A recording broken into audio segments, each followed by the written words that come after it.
Yeah, we're previewing a good old-fashioned Western showdown with the top seed potentially on the line.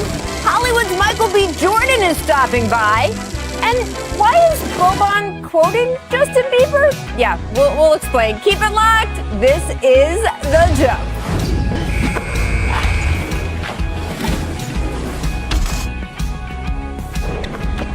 Welcome to The Jump. I'm Rachel Nichols alongside NBA champion. Yeah, he's right here in the studio with me. 8-time All-Star Vince Carter is coming to us from the A. We'll have reaction from the Celtics. Shocking loss to a team that frankly isn't trying to win that often. OKC as well coming up, though. But first, I do want to start out west. One of the more intriguing things about the NBA's regular season is there's enough time for the paths of certain teams to twist and turn and run into each other in ways no one could have expected. Certainly when the league tipped off back in December, we had no way of knowing that Clippers-Suns games would be particularly remarkable. And yet here we are in April with the two clubs having all kinds of grudges against each other and a game tonight in Phoenix that has both seeding and bragging rights on the line. Kawhi Leonard unlikely to play in this one. He is still nursing a sore foot. But Paul George appears ready to go, and he's the one with the personal stake. It was during a game back in January that Devin Booker called PG, quote, soft, among some other things I can't say on TV. Both players got technicals, but it didn't end there. The next time the teams met, PG again said he heard a lot of, quote, chirping from the Suns, part of a larger wave of disrespect that he said he's been facing since his uneven performance in the bubble last summer. Apparently, that disrespect has been so pervasive that even DeMarcus Cousins, who only just joined the team 3 weeks ago, has already seen enough to say that the rest of the league needs to, quote, stop the PG slander. And he is right. Paul has been on just an absolute fire tear for much of the past month, leading the Clips to win 11 of their past 13.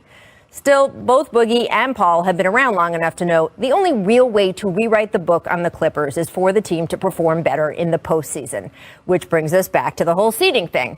I know it's very fashionable to say that where you end up in the playoff bracket just doesn't matter, and for some teams that's true. Hey, Michael Jordan's Bulls didn't always have the top seed, but they did have Michael Jordan. So, yeah, they were fine. Then again, sometimes seeding matters a lot. You know that mid-90s Knicks-Pacers series when Reggie scored 8 points in 9 seconds? What people don't always remember is that New York was the 3 seed that year, which meant the Knicks ran into Indiana way earlier in the bracket than they wanted to, and it cost them with an early playoff exit. There's potential for that same sort of scenario in the West this season. The Jazz have had a hold of the top seed for 85 straight days. Wow. But that grip is now being challenged by both the Suns, who are just a game back on Utah, and the Clippers, who are just a game back on Phoenix. Whichever of these 3 teams end up with the West top 2 seeds will have an advantage. Their first-round playoff matchups will be against 7 and 8 seeds, who will be a bit worn down from having to go through the play-in tournament. But whichever team finishes in that 3 spot, that team would have to face the 6th seed, which right now would be the Dallas Mavericks. That same Dallas Mavericks team that torched Steph Curry and the Warriors last night as Luka Doncic scored 39 points in 28 minutes. Now, I am not saying Dallas. I know. I'm not saying Dallas would be the favorite in any series they played, but I also wouldn't want to see Luka in the first round, especially if I was a Clippers team carrying the extra weight of atoning for last year. Winning in Phoenix tonight would go a long way toward helping LA move up, although, of course, that would mean the Suns moving down, and they, too, are very motivated to avoid that. Chris Paul has managed to wrestle Father Time to the ground these past 2 seasons, but he's turning 36 next week, and even, yes, the great aforementioned Michael Jordan did not win a title past the age of 35. All in all, the scene is set for a fantastic game tonight. It's the result of some twists and turns we never saw coming, but that just makes the end of the journey even more fun. And Vince, I want to go to you first. These 2 teams, which team needs the top seed in the West more, Suns or Clippers? Clippers, hands down, it's the Clippers. For all of the things you just said, and I believe with everything that happened to them last year, all of the expectations, not playing well in the bubble, PG, having a rough bubble and playoffs in general, they need this. You laid it out perfectly. They want to get where the road is set to get to the Western Conference Finals. And, we all want to see Clippers. We all want to see the Lakers and want to see that matchup, LeBron versus Kawhi, so on and so forth. So I think for them, this is a big game for the Clippers, regardless of who's in the lineup. Yes, you want Kawhi out there, but you look for the Clippers tonight to exploit as many opportunities as possible because this is a big win if they can pull it off. It's Vince. I love you, and I've loved you for a long time. But you're from Phoenix, so I know where you're going. Go ahead. You're wrong. You're wrong. This is why you're wrong. The Clippers don't need more pressure. They don't need the number one seed on them. That's pressure. We're talking about them avoiding playing this person or avoiding playing this person, but we want the number one seed because we want everyone to look at us. That is not what they want. What they want to do is they want to be playing the best version of basketball. And I'm not big. Look, you want a favorable matchup in the first round, right? Because you want to tee yourself up. But after that, if your goal is to win a championship, you need to be looking at every team in the league like, what's up? Let's go. Because that's what it is. There is no more avoiding. Is there a favorable matchup? There's no favorable matchups in the conference finals. There's no favorable matchups in the NBA finals. So, yes, you might want that in the first round. But even ultimately, if you get a monster in the first round and your goal is to win a championship, if you want to win a championship, it doesn't matter if you got to go Lakers, Suns, Milwaukee Bucks, and then Philly. That's not even possible. I believe Vince is trying to get your attention, sir. Whew. Listen, how do you get a favorable matchup? I don't. At this point, you gotta win. You gotta put yourself in position, like you said. That's all I'm saying. They want to win. You want to go into the playoffs playing your best basketball, like you're saying. So when that happens, that's going to put them where they need to be. Maybe it's not the top seed, but you want to play. My point was saying, I think it's important to them because of everything that has happened. And they want to go in feeling good and being in the best possible position where they can control what they can control. I think getting Rondo there is going to help them in the playoffs, no matter where they are. You're correct on that. But what I'm saying is, why not go in there getting the best possible seed? Look, the reason why is because if you're trying to eliminate pressure, and I know that that's not what they're thinking, but also another thing that I don't want to hear, Paul George. I don't want to hear any more of this Paul George slander. I don't want. Right. No. I don't care. Right? Because Paul George, you have the ability to be one of the great basketball players of this era. You have it all. And you go back and look at any great basketball player,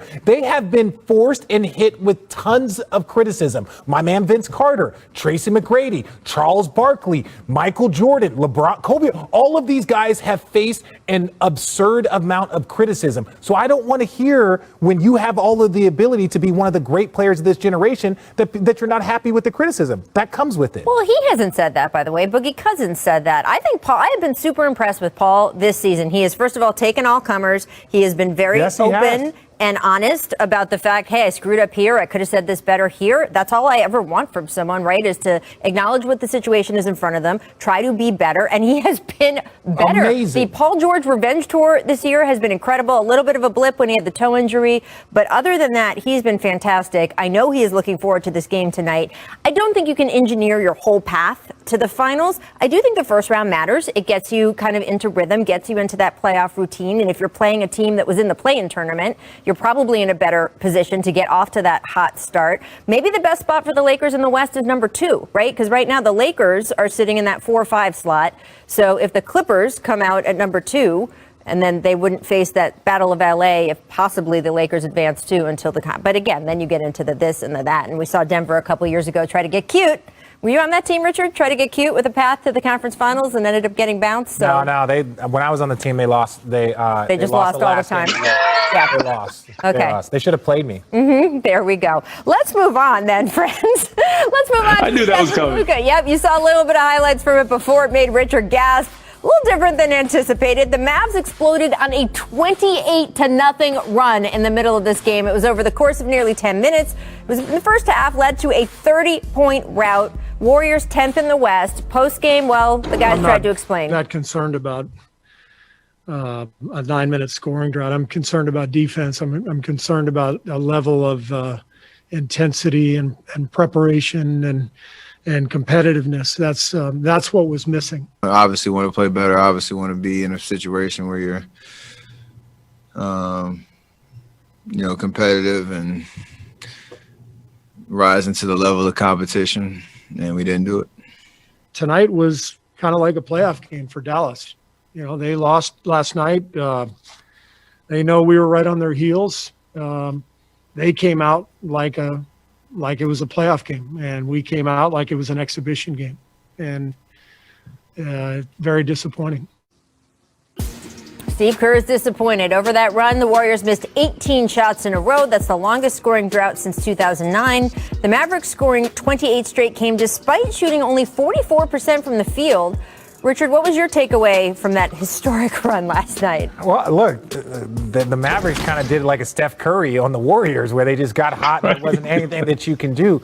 Look, ultimately, this Warriors team, we understand, unless Steph Curry is playing like an MVP every single night, that they're going to struggle. This is not the same Warriors team. And Vince knows this as well as I do. There's 5 or 6 games that no matter what you do, you're not going to win that game because the other team is just hot, the turnovers, the calls. Right. And so this was just one of those nights for the Warriors. They've had a few of them before, but I don't think that this is that big of a deal. Yeah, but at the same time, 28-0 run. At some point, you call a timeout just to throw the rhythm. I mean, you go throw your arms up to get a free throw to stop the run or something. And one thing I will say about this team is, that's why I feel Dallas is a very scary team. Up and down, you talk about them sometimes, you don't talk about them. Obviously, Luka is doing what he's been doing and scoring, and sometimes he's just unguardable. He can score at all levels. And then when he has other guys hitting threes like they were doing, and then their defense stepping up, what can you do? So I think the Mavericks are a scary team, and they were making a statement. Steve Kerr said it, is that they know that we're on their heels, so they're punching them and saying, hey, get back. We see you creeping up in that rear view, get on back. And you know what this is? This is the lashing that the Warriors have been given to teams for the last couple of years. This is payback. This is the opportunity. You know the term, kick them while they're down. That's what people are doing. So like you said, if Steph's not playing 45 points, getting 45, 50 points or shooting like he's doing, they're going to struggle. Well, this goes back to the point about the Mavericks. You say how dangerous Luka is. Clippers Suns tonight. Someone wants to get out of that 3rd seed because if they can get up to 2, they don't have to face what would right now be Luka Doncic in the first round. And as we saw last night, the guy can play basketball. Just saying. Might want to tell Sacramento that. I'm not going to bring that up again. All right, coming up, a shocking loss month, something, nothing, or everything, Big Shot. And everything Steph does right now is everything is the best, because when you look at Steph's play, he doesn't have his main man, Clay. Draymond is kind of losing a step, and he has to go out there and do it by himself. So this is everything. For him to step up and do what he's doing, to score so many threes at a rate that he's doing. Because think about it.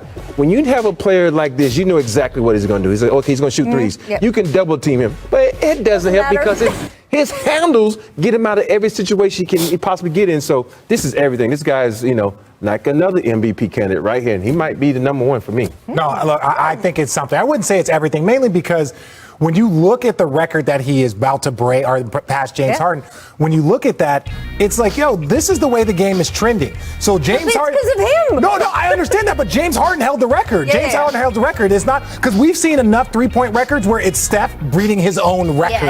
Right? This was something that it was like James Harden, what he did for a month and what he did over that season was just remarkable. And then Steph was like, hey, give me that record back. I need that back. So I think this is something. I think it would be everything if this was getting them to the number 1 seed, or if this was something that was going to vault them to the next level. That's how he won the unanimous MVP. So I think it's something. It's not everything. It's not everything. It's something. Okay. It's not everything because you look at Steph Curry and you see him, the marksmanship, the extraordinary sniper-like tendencies that he has, and then you just sit up there and say, this is the greatest shooter God has ever created. Ever. I've never seen anybody that can shoot the ball like this. And then you go to his numbers, and you see him averaging 31, and you see him shooting 49% from the field, and you see him shooting 43% from 3-point range. And then you go to his stats, career-wise, and you see the numbers aren't any different than what he customarily does. Then you look at somebody like the great Damian Lillard, who I'm a huge fan of.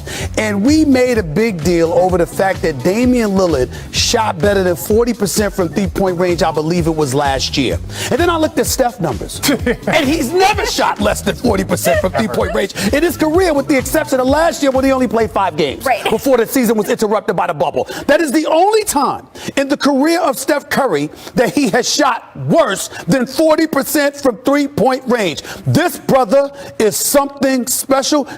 God just gives you certain gifts, and when it comes to him, his gift is shooting. He's so great as a shooter. Anybody whose name is Curry that can't shoot shoot will be exiled from a conversation. We won't like them because we were like this. Who's your relatives? How could you have this last name and you're missing shots? That's how great Steph Curry is. And when Klay Thompson gets back healthy next year, God willing, I'm telling you right now, the Golden State Warriors at the very least will be in the conference finals. Ooh.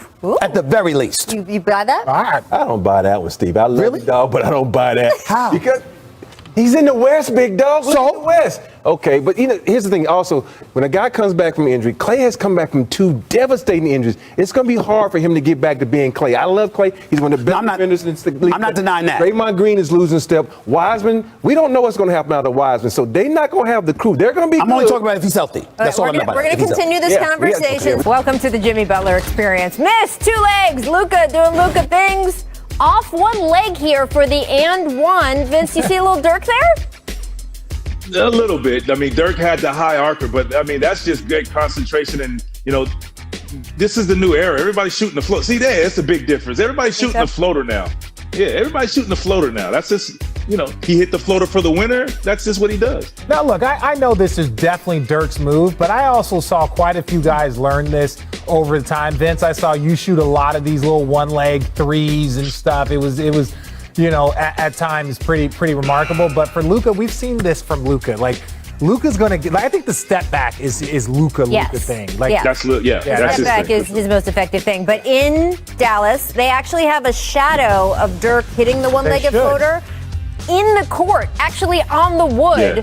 So Luka sees that every day. Just saying, miss work days. Drew Holiday with a full head of steam, banging on Watch Bismack. your head. lefty, too. Richard, I think Biombo he deserves a margarita or something after that. Look, Biombo, I like him Take a because he break. goes back to the old school bigs. Yeah, see Vince Absolutely. shaking his head. Block a shot. He only needs to get 2-3 blocks. He doesn't care if he gets dunked on 2-3 times. His goal Right. is to get block shots so he can say he's one of the league leaders. And this Charlotte team has been playing well. But this moment, that one goes to Drew Holiday. That's what the great shot blockers do. They challenge dunks. Sometimes you win, sometimes you lose. Sometimes you And Sometimes you're on a poster. All right, make fire ants.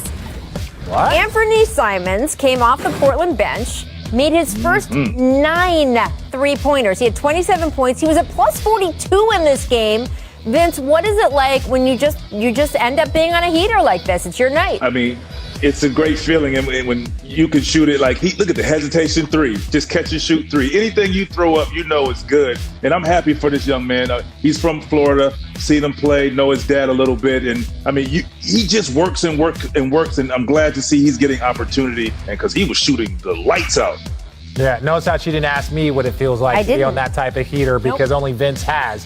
I watched it quite a few times. But ultimately, anything to wake up the Portland Trailblazers. It's not been the best. Please, the last month, guys. But I Right. want to see How you get things all in your the guys? playoffs. So How I'm do still how you gonna get all say your it. guys back and then start playing terribly? Intentions, garbage time in Golden State. Jordan Poole drives in and gets clipped by Boban. Boban felt bad because he's Boban, so he went to make sure he was okay, I love got Boban. ejected, took to Instagram to say, is it too late now to say I'm sorry? Which is, of course, a Justin Bieber lyric. Richard, do you like, how do you feel about Boban? I have so many questions. I love memes. I love jokes. Like, that's all I do on social media. Go to my page. It's trash. It has no pictures of me, just me making fun of people. But I mean, Boban, that's because you want people to look at it. yeah, but Boban, it was this is just an unfortunate situation. Like, Absolutely. 5 years ago, this wasn't going to be reviewed. And Poole act like he died. Like, he act like he got shot. Look at Boban. He felt so bad about He it. didn't know he got kicked out. They had to tell him. Very sweet. Make winning streaks. The Wolves have won 3 in a row. What? Yeah, Vince, when was the last time you saw Cat do something like that? That's true. This is the first time. I didn't know he had all that with on. He kind of reminds me of the Rain Man a little bit. Little KG, little Amari Stoudemire. Like, he big man with hops. I like it, man. Yeah, I said kind of reminds me, Kinda, RJ. okay. I saw your face. I saw I'm your expecting Timberwolves fans to be running out of the like the Knicks fans running out of the Garden after You know they what? won 3 in a No, row. I'm sorry. It has been an awful year for that team. Karl Anthony Towns has had the worst year and change of anyone in the NBA. D'Angelo Russell still getting hurt. doing wait. Worst, He's still like, what getting decade? busy. It's been like the worst decade for that team. Like, Well, again, I'm trying to have larger perspective here. Karl Anthony Towns has had a harder 50 months 100%, than yeah. anyone else in the league. Shout out to Karl Anthony Towns. He got hurt. And he's been balling. And also he himself got COVID and had significant symptoms. And D'Angelo Russell was out for a stretch. I'm giving the Timberwolves a pass on everything this season, and I hope that they get some rhythm so they can get into next season and be the team that they want to be. Because I'm like Boban, Richard. I'm RJ. nice. RJ, Vince stop. is nice. Yeah. One person on the RJ. panel less nice. Let us go. Go ahead. At the start, Let it go, RJ. at the start of this month, the Oklahoma City Thunder. Vince knows well. I know.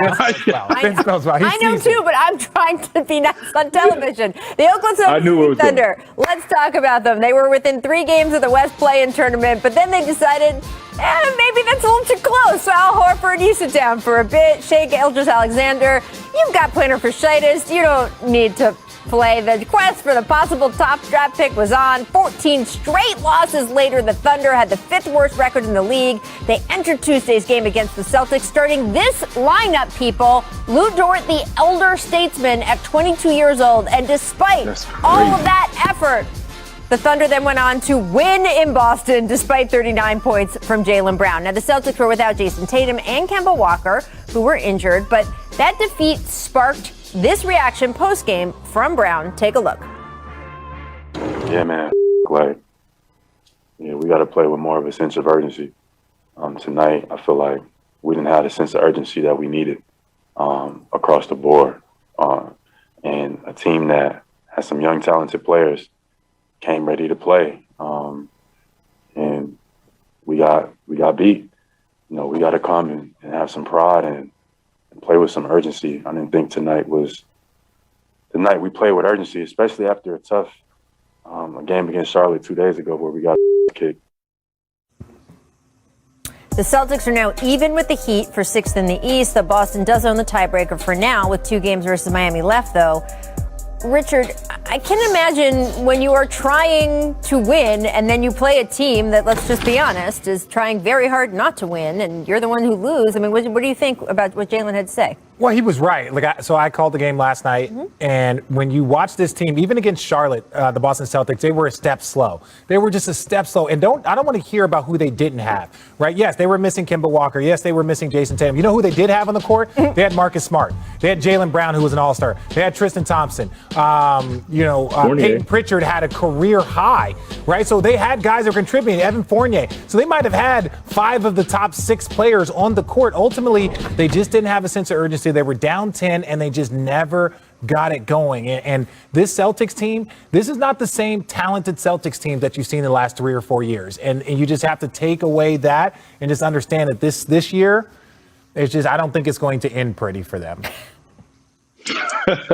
I tell you, Jaylen Brown is right. They didn't bring it. And I was concerned with them early in the year. And I really felt they were going to be a top 4 team just with all the talent that they had on the team. And then they're sitting in 8th spot. I'm like, oh no. Then you give them a pass because you said they're missing their heartbeat. Who's their heartbeat? Marcus Smart. Marcus Smart comes back. All of a sudden they take off and they're in 6th place.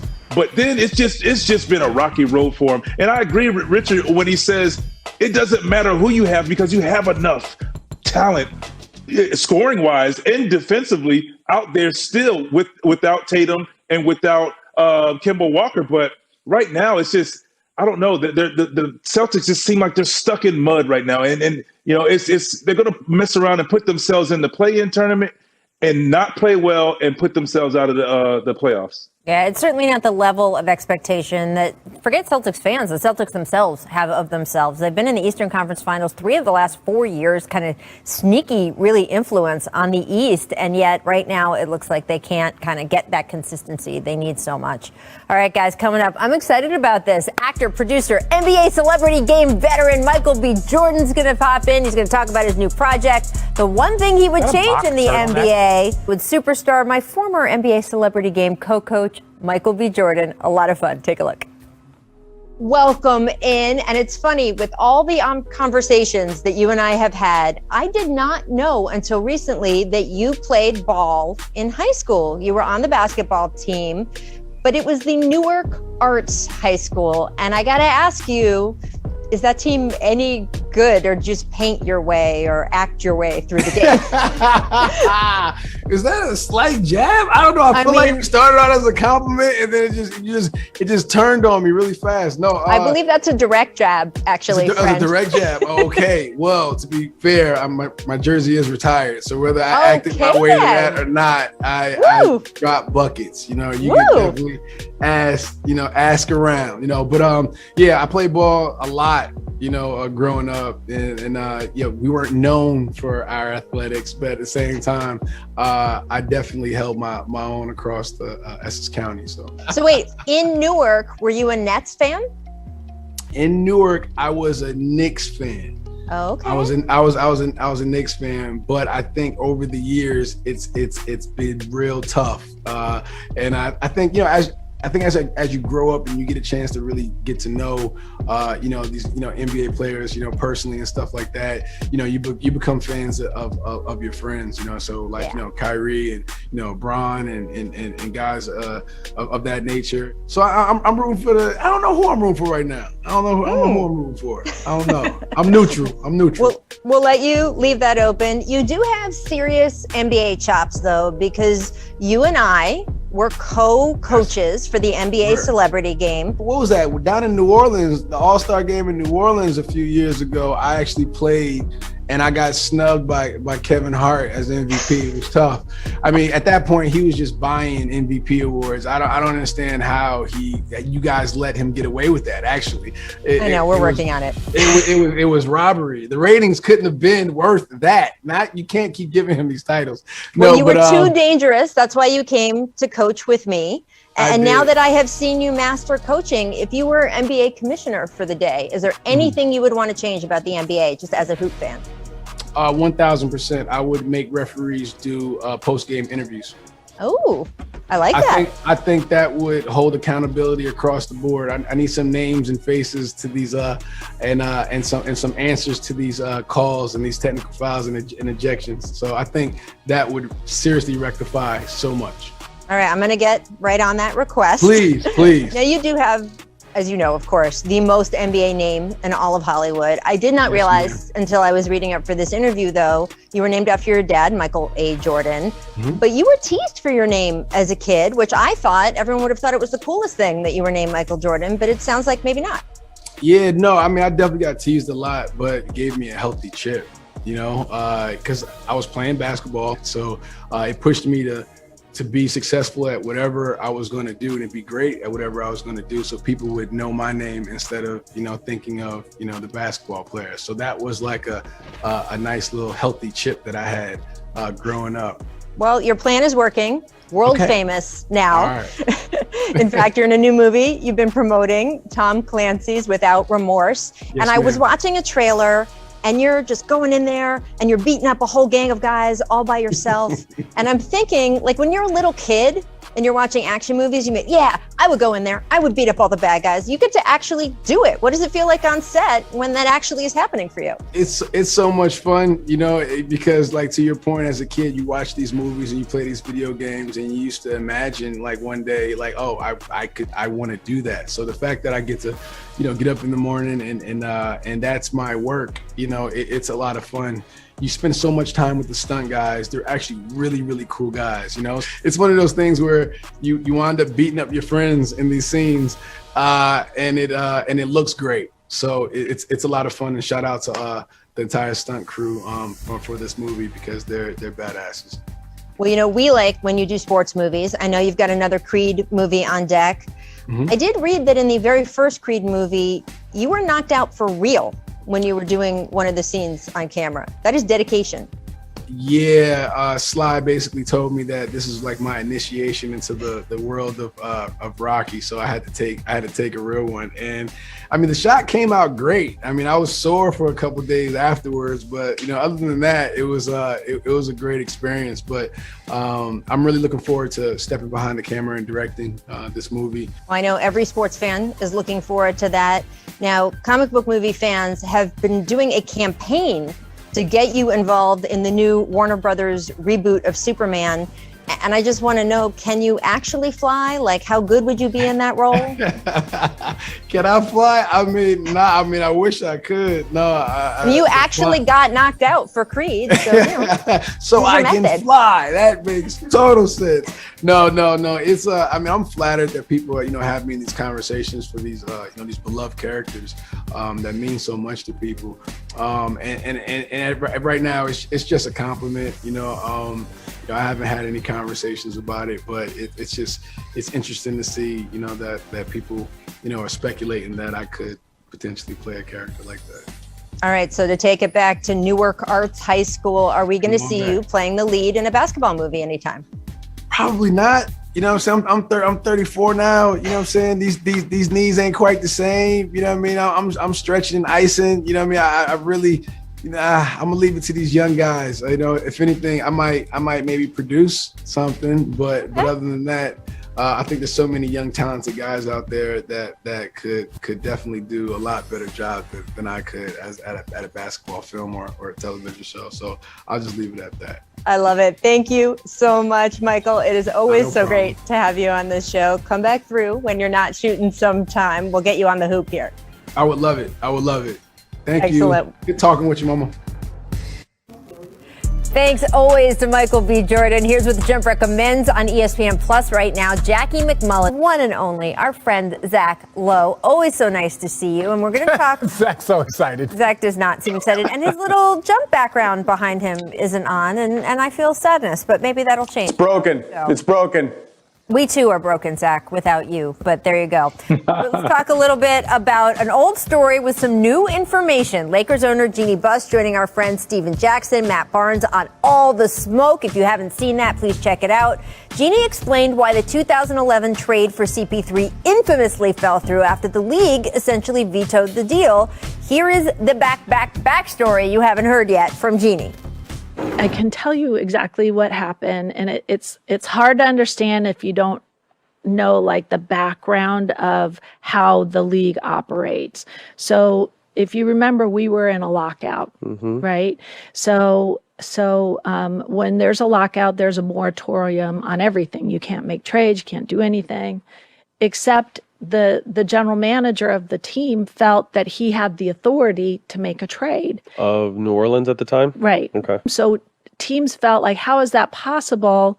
We didn't get a chance to make a trade for Chris Paul. And so they all attacked the league and said this wasn't fair. David Stern didn't reject the trade as commissioner. He rejected the trade as governor of the New Orleans team. Vince, what do you remember about what guys were saying in the league about this whole thing at the time? And what do you think would have happened if CP3 had joined forces with Kobe? Well, thank goodness I have some things written down because I don't want to forget. But I'm trying to remember 2011. I was somewhere around the NBA, maybe Dallas. I could be wrong, but I do know that. But I said, like, if he goes there, first of all, I was like, wow, how are they able to do that? And that would be amazing, and that would be a cheat code with Kobe and CP3 together. I remember saying that. And if that were to happen, Kobe would have his 6th ring. Yep. The Lakers will add another ring to their dynasty. CP3 will definitely have a ring. And CP3 would probably still be playing for the Los Angeles Lakers right now if that were to have happened. Some of those things might be true. Some of them might not be. I think the Lakers' grand plan was CP, Kobe, and basically make the same Dwight Howard trade they ended up making later. Don't make the Steve Nash trade that just didn't work out and cost them a lot of draft picks. So you have CP, Kobe, Dwight is a big 3. But let me ask you, is it a guarantee that they beat that Thunder team that made the finals, or the Spurs team that rose up and made back-to-back finals, or the Heat team with LeBron? I think it's a guarantee they're right in the fight with all those teams. And yeah, if things break right, they have a ring, and a ring would change Chris Paul's legacy. The entire dialogue around him would be different and less sort of ring toxic the way it is. But I don't think it's like a lock that they're winning a ring over those other teams. Those were awesome teams. No, I agree. And it's so tough. You know, the Lakers, they've been through so much. They just can't catch a break. it's so good to be able to like revisit this and just see, like, could you imagine if the Lakers were able to get good players like Dwight Howard right after this, and Steve Nash could go, maybe LeBron James could go there. If only we could revisit stories about what could have been in Lakerland. Maybe they wouldn't have 17 those were all different. They would have 18. It's like, what are we talking about here? Different situation. First of all, Chris Paul, the course of his life significantly changed. Oh, Chris is struggling? There is that. Chris, he's on the number one seed right now. Like, Chris is struggling too. See at the moment. They're I'm glad you remember the top of the Yeah, show. Zach, look, Jeannie was talking a lot about the role the league played. We all know that the Hornets were in between ownership groups. The league had stepped in as kind of a conservator. And Jeannie made the point that we have heard for a long time. David Stern didn't veto this as commissioner. He vetoed it as governor. But the part that she was talking about that I found so interesting was other teams not having a chance to get in on the bidding. And that was a lot of the base of the frustration. That almost seems to me like a reason to have the trade go through. In a normal ownership group, you don't give everyone fair ups. I was just talking in the break to Richard. It's not like Kevin McHale gave every team in the NBA the chance to get Kevin Garnett. He called his old buddy Danny Ainge, and they made the deal. So the fact that the league owned the team and the other governors were upset as conservators of the New Orleans Hornets that they didn't get for their own teams fair ups at Chris Paul, that's way outside what would normally happen. I don't understand, Zach, why that was given as the reason that then the NBA stepped in and said no.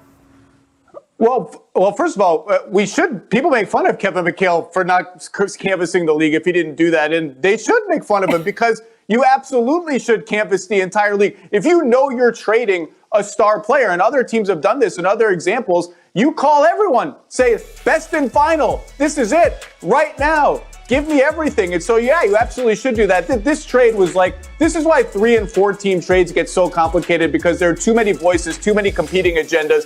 And this was a totally anomalous situation, a lockout and the league effectively acting as the steward of the team. Richard? I'll play along. I'll play along with this hypothetical game what we're playing. And this is why I'll say this. I understand the cool thing about hearing Jeannie Buss tell this story is because a lot of people knew this. And because this was also off the heels of LeBron James leaving, Cleveland and then going to Miami. So this whole kind of talk of players leaving small markets and going to big markets. And there were owners that were upset about this, especially a bunch of the small market teams. So that's where a lot of the frustration, it wasn't that anti-Lakers. It wasn't that everybody didn't have a thing. It's like, wait a second. Now the league is helping to facilitate small market teams losing players to big. Let's not pretend that there are all kinds of trades that happen in this league where the ownership or the GM says, I'm not trading him to the Western Conference. Or that, again, to get back to the Kevin Garnett trade. The Lakers wanted Kevin Garnett, by the way. And Minnesota ownership said, I'm not trading him in the Western Conference. So not everybody gets fair ups all the time. I just found that to be a very weird reason for a trade that would have definitely affected the NBA as well.